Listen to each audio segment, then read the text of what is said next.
ఐక్య ప్రచారంతో ఓటర్లను ఆకర్షించే ప్రయత్నం చేశారు టీడీపీ బీజేపీ నేతలు. రెండు పార్టీల బడా నేతలు ప్రచారంలో పాల్గొన్నారు. గ్రేటర్ను అభివృద్ధి చేసింది తానేనన్న బాబు మరోసారి అవకాశం ఇవ్వాలని కోరారు. కేంద్రం నుంచి నిధులు తెచ్చి హైదరాబాద్ను అభివృద్ధి చేస్తామని హామీ ఇచ్చారు కమలం పార్టీ నేతలు.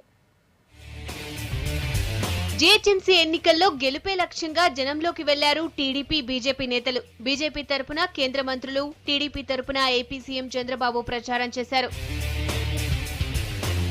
జంగంపేట్, హిమాయత్ నగర్, గాంధీనగర్, జియాగూడ, ఝాన్సీ బజార్, ముషీరాబాద్లలో ప్రచారం చేశారు కేంద్ర మంత్రి హంసరాజ్ గంగారాం.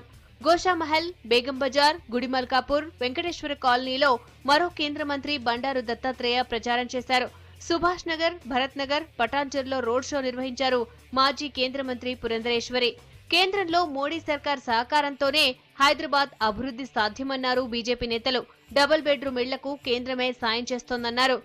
ఇవాళ తప్పకుండా ఆ విశ్వనగరాన్ని నిర్మాణం చేయాలంటే కేంద్ర ప్రభుత్వం యొక్క సహాయం, నరేంద్ర మోడీ యొక్క సహాయం ఉంటేనే ఈ హైదరాబాద్ అభివృద్ధి చెందుతుందని నేను మీకు హృదయపూర్వకంగా మనవి చేస్తా ఉన్నాను.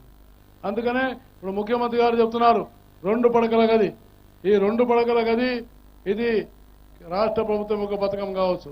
3,000 కోట్ల రూపాయలు కావాలి, అయితేనే ఈ 2 పడకల గది ప్రారంభమైందని చెప్తే నేను వెంకయ్య నాయుడు గారి దగ్గరికి వెళ్ళి కూర్చొని హడ్కో ద్వారా 3,000 కోట్ల రుణం అనేది మేము ఇచ్చిన తర్వాతనే ఈ 2 పడకల గది ప్రారంభమైందని నేను మీకు హృదయపూర్వకంగా మనవి చేస్తా ఉన్నాను. రెండో రోజు గ్రేటర్ ప్రచారంలో తమ్ముళ్లలో ఆత్మవిశ్వాసం నింపే ప్రయత్నం చేశారు ఏపీ సీఎం చంద్రబాబు. తెలుగు జాతి ఎక్కడుంటే అక్కడ టీడీపీ ఉంటుందన్నారు బాబు. టీఆర్ఎస్ కు గ్రేటర్ లో అధికారం ఇస్తే ఫామ్ హౌస్ నుంచి పాలన కొనసాగుతుందని విమర్శించారు తమ్ముళ్లు. 35 సంవత్సరాలు ఈ హైదరాబాద్ లో ఉన్నాను. హైదరాబాద్ తో నాకు అనుబంధం ఉంది. అదే కాకుండా నేను డెవలప్ చేసిన సిటీ, ఈ సిటీని నేను వదిలిపెట్టే సమస్య లేదు. అభివృద్ధి చేస్తాను తప్ప ఎన్నిక చేసిపోయే సమస్య లేదు.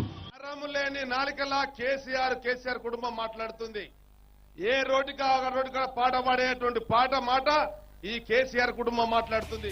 టీడీపీ బీజేపీ ఐక్యంగా గ్రేటర్ ఎన్నికల్లో పోరాడాలని పిలుపునిచ్చారు నేతలు. రెండు పార్టీల ఐక్యతతోనే హైదరాబాద్ అభివృద్ధి జరుగుతుందని అన్నారు.